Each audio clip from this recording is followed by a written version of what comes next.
naman po ulit dito sa kusina ni Mama Jo. Ngayon nagagawa si Mama Jo ng chili garlic.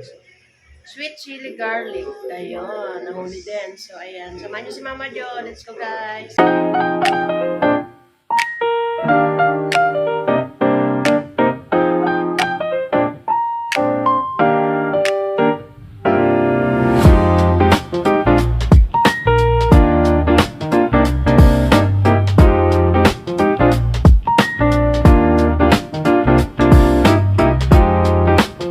Ating binili na bawang 50 pesos yan.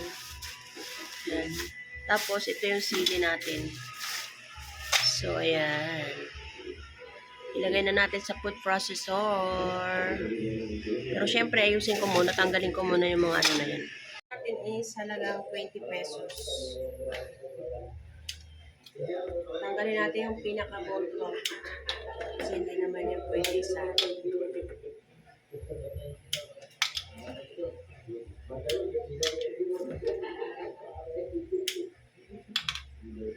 so yan na guys, tapos na natin kuhanan ng mga buntot at yung ating bawang guys. So, start na tayo.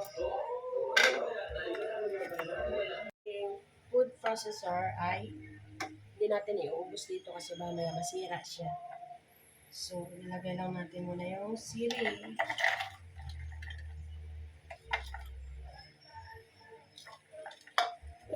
Ito muna unahin ko pala para masira eh. Hindi sa nakagawa, hindi na makagawa. So,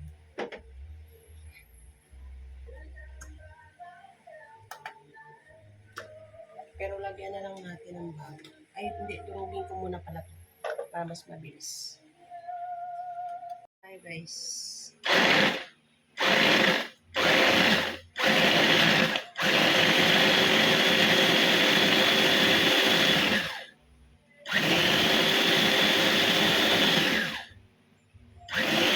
Lagyan ko siguro ng mantika para mas madurog siya.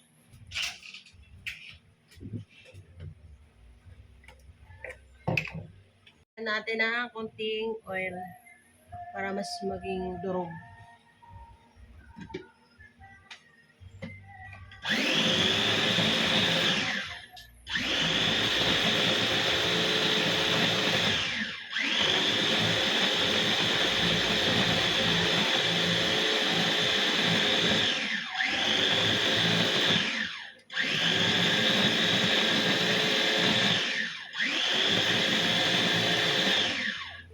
Ayan na guys. Oh. Mas durog talaga siya. Oh. So, isalin natin dito. Maliit na kasi ang ating ginagamit na food processor. So, ilagay natin muna dito. Para yung sunog is bawang. Hindi pwedeng sabay-sabay kayo masira yung ating food processor. Mas maganda talaga meron siyang mantika na daan. Kasi, para mas durog. So, next is bawang. And next natin, pero yung bawang mas marami, hindi natin siya iubos. Baka maano yung ating sira. Isa-isa. Kunti-kunti lang muna.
pala. So yun na guys, tapos na tayo.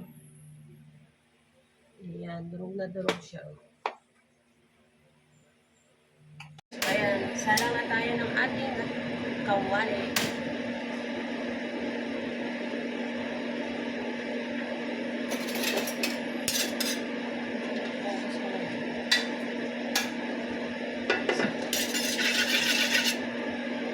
Tanggalan natin ang water.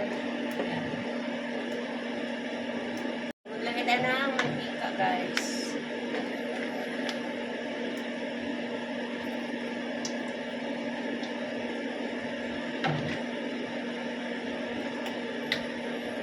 Initin lang natin ang ating mantika. Yes. Ang ating sweet chili garlic. So, hindi pa siya totally. Pakuluin lang natin ang pakuluin para mas maano yung ating mas matagal ang buhay ng ating sweet chili garlic. So, lagay din ako ng oyster sauce. Isang piraso lang guys.